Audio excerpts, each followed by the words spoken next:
L'Algérie entre dans une phase où les certitudes héritées du passé semblent s'effondrer les unes après les autres, où le rapport de force avec la France connaît un bouleversement sans précédent. Depuis plusieurs semaines, les gestes se sont succédés, les déclarations ont enchaîné une série de tensions rarement observées depuis l'indépendance. Tout a commencé par une série de propos tenus par Bruno Retailleau, ministre français de l'Intérieur, qui a affirmé dans un entretien télévisé que la France devait reprendre le contrôle de ses relations avec l'Algérie et en finir avec les privilèges hérités d'un autre siècle.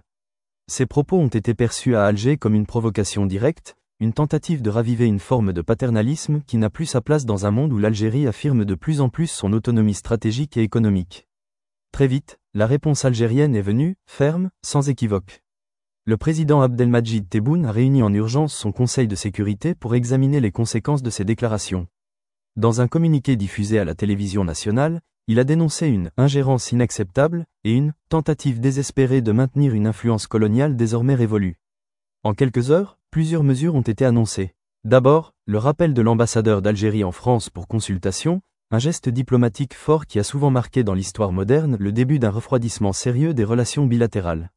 Ensuite, l'expulsion de 4 diplomates français, accusés selon Alger de comportements incompatibles avec leur statut. Ces expulsions ont été interprétées comme une riposte calculée, destinée à montrer que l'Algérie ne se contentera plus de protestations verbales face à ce qu'elle considère comme des provocations répétées. Dans les rues d'Alger, les réactions ont été vives. Beaucoup de citoyens interrogés par les médias locaux ont exprimé un sentiment d'orgueil face à ce qu'ils perçoivent comme une reprise en main de la souveraineté nationale. Les réseaux sociaux se sont embrasés, des hashtags s'appelant au boycott des produits français ont rapidement grimpé en tendance, accompagnés de slogans dénonçant l'arrogance perçue des responsables français. Dans les milieux économiques, cette crise diplomatique a eu des répercussions immédiates. Le Conseil du renouveau économique algérien, CREA, qui devait organiser une grande rencontre avec le MEDEF en France, a annoncé l'annulation pure et simple de l'événement. Les responsables du CREA ont expliqué qu'il n'était pas question de discuter de partenariats économiques alors que des insultes publiques étaient proférées contre le peuple algérien. Face à cette escalade, Bruno Retailleau a d'abord tenté de maintenir une posture de fermeté. Il a réaffirmé que la France devait revoir l'accord migratoire de 1968 qui confère aux Algériens des avantages spécifiques en matière de séjour et de travail en France. Il a même évoqué la possibilité de restreindre l'accès aux visas pour les ressortissants algériens, ce qui a provoqué de nouvelles vagues de colère en Algérie. Le ministère des Affaires étrangères algérien a répliqué en annonçant qu'il examinerait la possibilité de réviser tous les accords bilatéraux jugés déséquilibrés et contraires aux intérêts de l'Algérie. Dans un langage diplomatique mesuré mais ferme, Alger a déclaré qu'il ne saurait être question de « privilège » ni d'avantage lorsque les deux parties ne s'engagent pas dans un respect mutuel. Dans les chancelleries européennes, la crise a été suivie avec inquiétude. Certains diplomates à Bruxelles ont reconnu en privé que l'Algérie, riche de ses ressources énergétiques et courtisée par de nombreux pays, y compris la Chine, la Russie et la Turquie, dispose désormais de leviers que Paris ne peut plus ignorer. Le contexte international joue aussi en faveur d'Alger.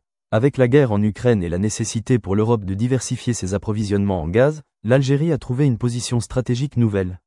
Les livraisons de gaz vers l'Italie et l'Espagne se sont accrues ces derniers mois, renforçant la capacité d'Alger à imposer ses conditions dans les négociations. À Paris, les critiques contre Bruno Retailleau ont commencé à émerger, y compris dans les rangs du gouvernement. Certains ministres, préoccupés par les intérêts économiques français en Algérie, ont exprimé des réserves sur cette politique de confrontation. Des voix comme celle de l'ancien ambassadeur Gérard Araud ont qualifié l'attitude de Retailleau de « contre-productive et dangereuse pour les intérêts français en Afrique du Nord ». D'autres responsables politiques, notamment à gauche, ont dénoncé une stratégie électoraliste visant à séduire un électorat sensible au discours de fermeté sur l'immigration et les relations avec les anciennes colonies. Les jours suivants, la situation a continué à se tendre. Des entreprises françaises opérant en Algérie ont commencé à signaler des retards administratifs, des contrôles renforcés et des difficultés à renouveler certains contrats. Des sources proches de la Chambre de commerce franco-algérienne ont indiqué que plusieurs projets d'investissement étaient désormais gelés, dans l'attente d'un apaisement qui tarde à venir.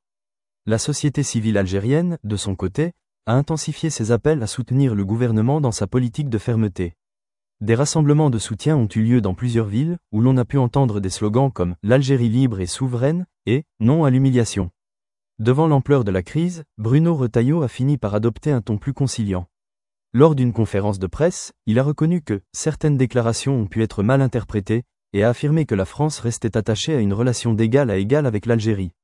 Cette volte-face a été interprétée par de nombreux observateurs comme une capitulation, un signe que la France, confrontée à une Algérie plus affirmée et à des enjeux énergétiques cruciaux, ne pouvait se permettre de prolonger indéfiniment un bras de fer qui risquait de lui coûter cher.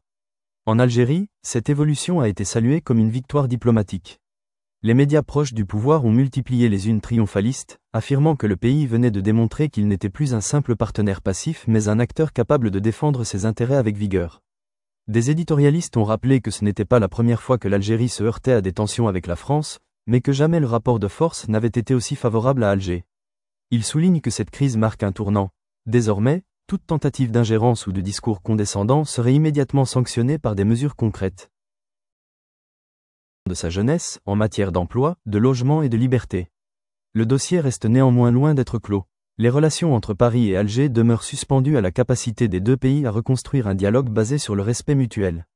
Les partenaires européens et africains observent avec attention cette évolution, conscients que la manière dont cette crise sera résolue pourrait servir de modèle ou de mise en garde pour d'autres relations postcoloniales encore marquées par des tensions. Dans l'immédiat, l'Algérie apparaît comme la grande gagnante de cet épisode, une nation qui a su rappeler à une ancienne puissance coloniale que l'époque des rapports de subordination est définitivement révolue. La population algérienne, en majorité jeune et consciente des enjeux géopolitiques, a accueilli cette victoire avec un mélange de fierté et d'attente. Beaucoup espèrent que cette affirmation de souveraineté se traduira aussi par des avancées internes, notamment sur le plan économique et social. Des voix critiques rappellent toutefois que si l'Algérie a réussi à imposer le respect sur la scène internationale, elle doit aussi relever le défi de répondre aux aspirations de sa jeunesse, en matière d'emploi, de logement et de liberté. Le dossier reste néanmoins loin d'être clos. Les relations entre Paris et Alger demeurent suspendues à la capacité des deux pays à reconstruire un dialogue basé sur le respect mutuel. Les partenaires européens et africains observent avec attention cette évolution, conscients que la manière dont cette crise sera résolue pourrait servir de modèle ou de mise en garde pour d'autres relations postcoloniales encore marquées par des tensions. Dans l'immédiat, l'Algérie apparaît comme la grande gagnante de cet épisode, une nation qui a su rappeler à une ancienne puissance coloniale que l'époque des rapports de subordination est définitivement révolue. Cette dynamique ne s'arrête pas là car d'autres pays du continent africain, inspirés par la posture algérienne, commencent eux aussi à redéfinir leur rapport avec l'ancienne puissance coloniale, affichant plus d'audace dans leurs revendications de souveraineté et exigeant un partenariat débarrassé des schémas du passé. L'effet domino provoqué par cette crise semble annoncer une ère nouvelle dans les relations entre l'Europe et l'Afrique, une ère où la voix des pays du Sud ne peut plus être ignorée.